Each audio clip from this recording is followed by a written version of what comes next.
Hey guys, it's Mike coming back with another video. Hope everybody's doing well.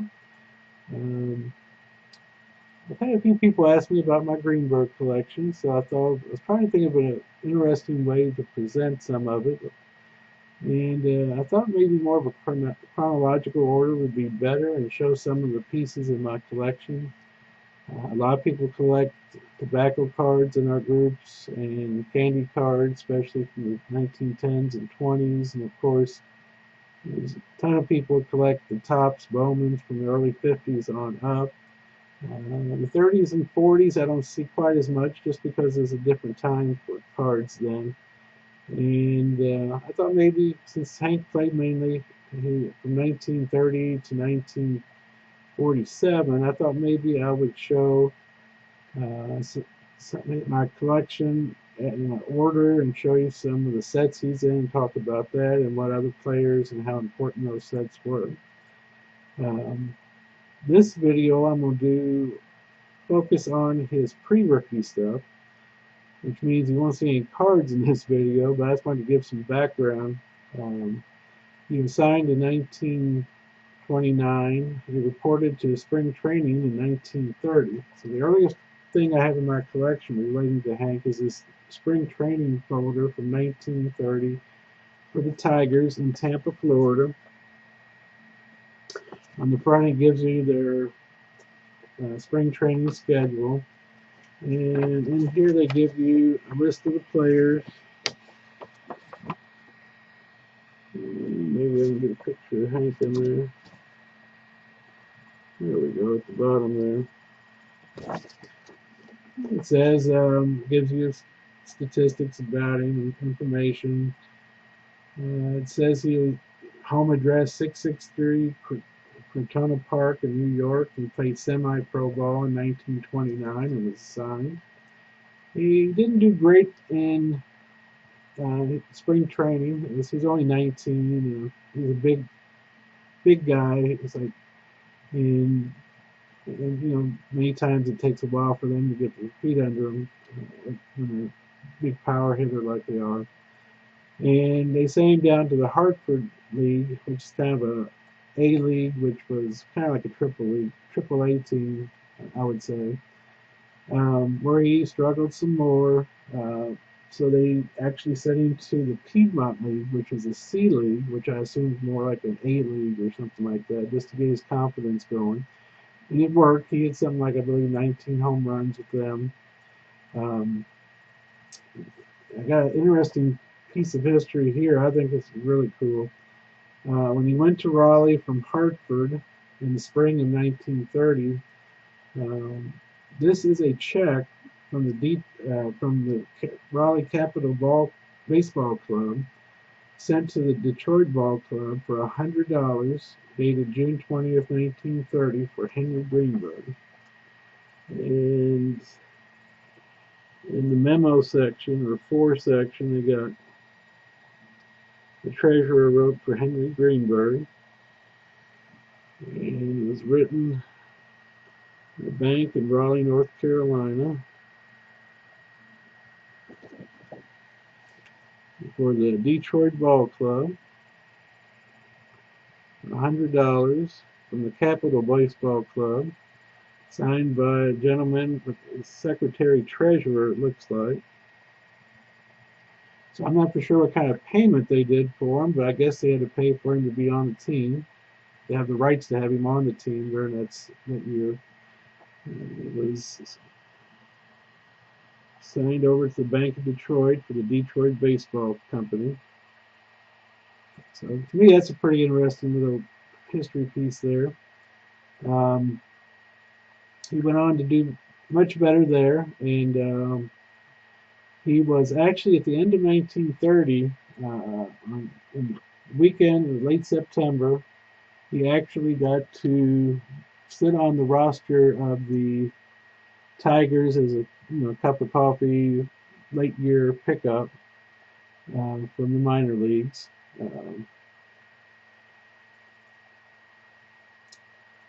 Let's see here. This here is a program from 1930, and it's against the Yankees. I believe it was September 15th or September 14th, I believe, that they played. And this is a program from that game. Um, Here's a picture of the front. Found this on eBay a few years ago. They played the Yankees that year, or that game, and he came up as a pinch hitter in the top of the eighth inning. They were down like 10-1. I think he popped up to second base against Red Roofing. That was his first at bat. That was the only bat he had in 1930s. He didn't get to play again after that. As you can see, they were playing against the Yankees. Look at the camera will show it. See the names Babe Ruth and Lou Gehrig on here, as well as Dickey and players like that.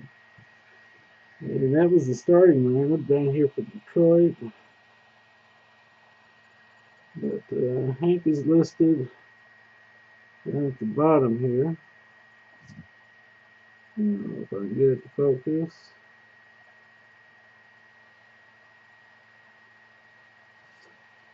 Oh, come on.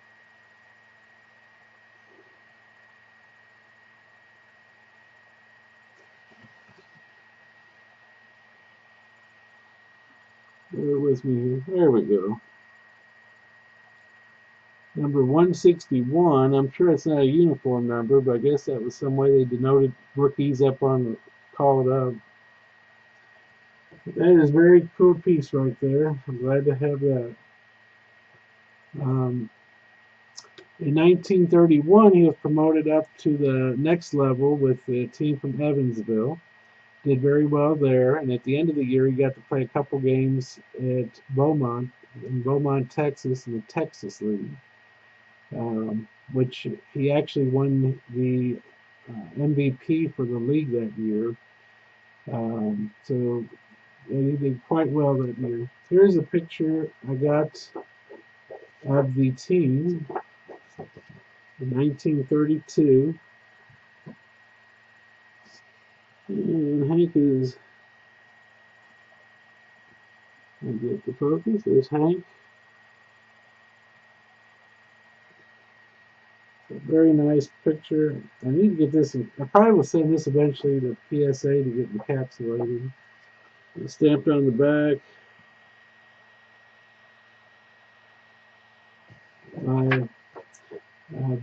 Businessman Studio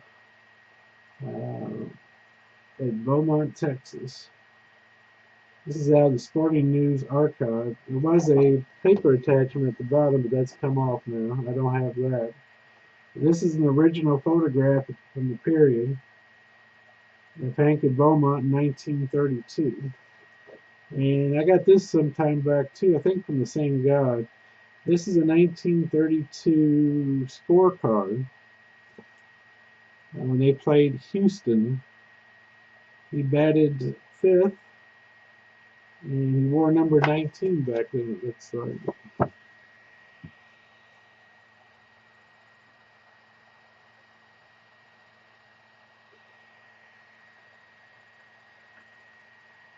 So this is really nice too. You don't see these pop up very often.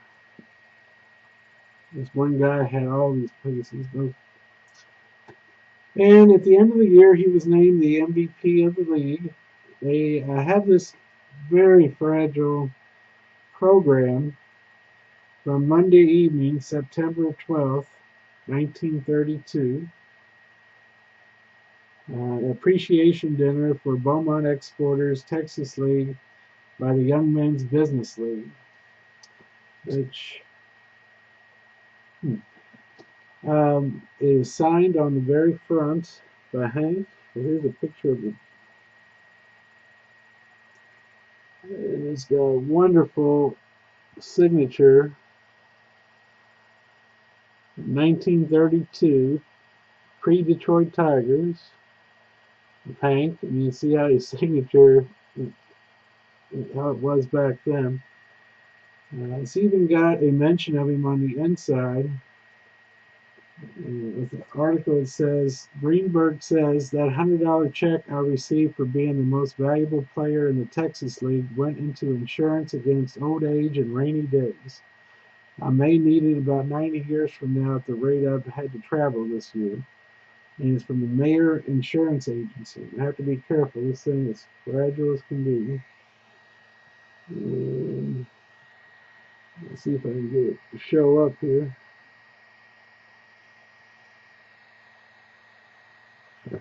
So this is just a super cool fragile item. I'm going to put that down. And I'm going to mention this here. I got a program from 1933. This was his rookie year. He didn't have any cards, or did he? We'll discuss that in a moment. But this is from 1933 against the White Sox. And I haven't looked up the date yet. I'm going to try to figure out what year this was, or what game this was, and how early in the season it was. He's listed as the seventh batter in the lineup wearing number 7. He didn't wear his number 5 at starting until 1934. So his rookie year he wore 7.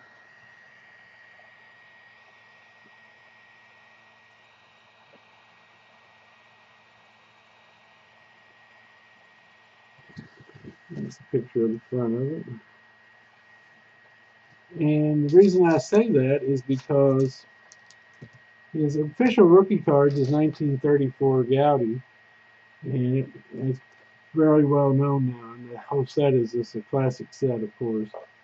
In 1933, there was a set called the 1933 Warsh WORCH Cigar Set, and it's a large set. I think it has like 167 cards.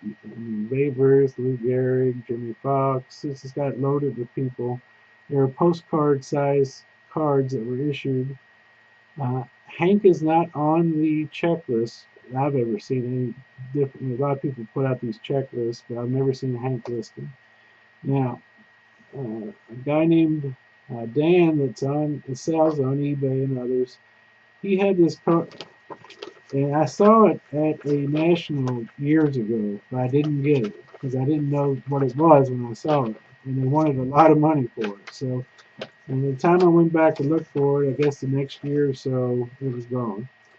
And he had this for sale on Amazon too, but he's never taken it down. But this is a picture of the card he had.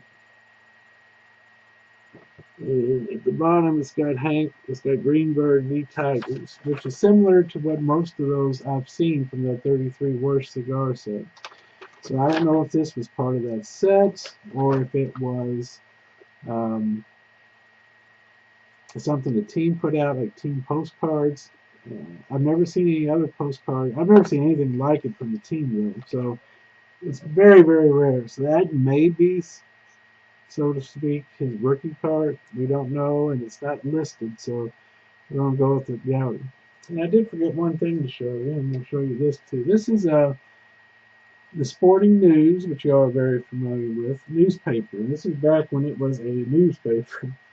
And this is dated St. Louis, March 27th, 1930. So this is during the spring training era when Hank came up after he got signed in 29.